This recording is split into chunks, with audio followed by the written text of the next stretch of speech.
अब श्री गोपाल राय जी माननीय विकास मंत्री उपराज्यपाल महोदय के अभिभाषण पर धन्यवाद प्रस्ताव प्रस्तुत करें। माननीय अध्यक्ष महोदय, दिल्ली के अंदर जिस तरह की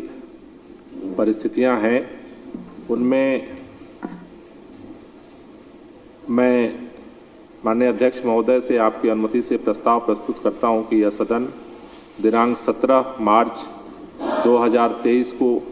उपराज्यपाल महोदय द्वारा विधानसभा को दिए गए अभिभाषण के लिए उनके प्रति हार्दिक आभार व्यक्त करता है। अध्यक्ष महोदय, आभार व्यक्त करने के साथ आज सदन के अंदर जिस तरह से माननीय उपराज्यपाल महोदय ने सरकार के कामों का वर्णन किया, अध्यक्ष महोदय, अरविंद केजरीवाल जी के नेतृत्व में दिल्ली में सरकार लगातार काम कर रही है, लेकिन इस बार की जो विशेष परिस्थितियां हैं उन परिस्थितियों में दिल्ली के माननीय उपराज्यपाल महोदय ने जो अपना अभिभाषण रखा, उस अभिभाषण के दौरान उन्होंने इस बात का जिक्र किया कि दिल्ली के अंदर दिल्ली सरकार द्वारा किए जा रहे कामों में जिस तरह की अड़चनें पैदा हो रही हैं,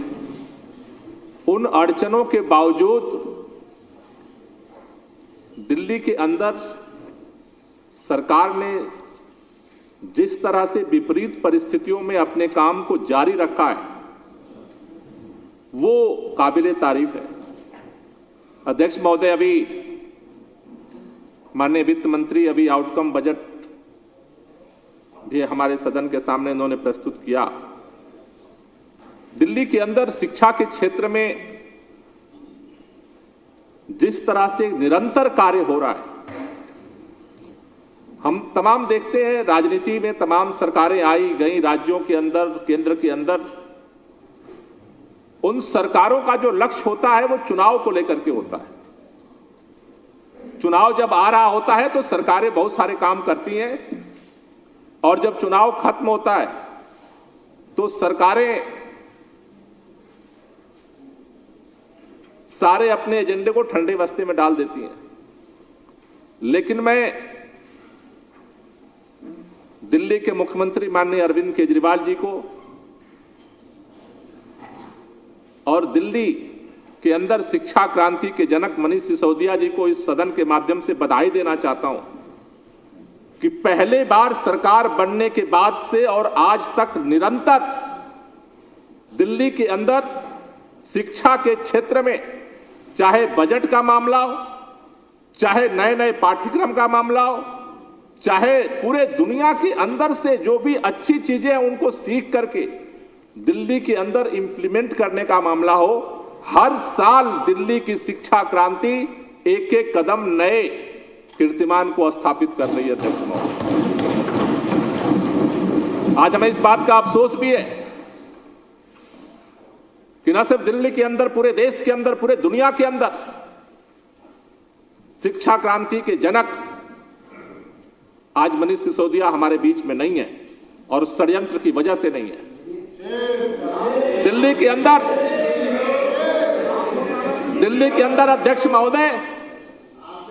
आज दिल्ली के अंदर जो प्राइवेट स्कूल है जहां 1 लाख, 2 लाख, 4 लाख, 10 लाख, 20-20 लाख रुपए डोनेशन लगते हैं,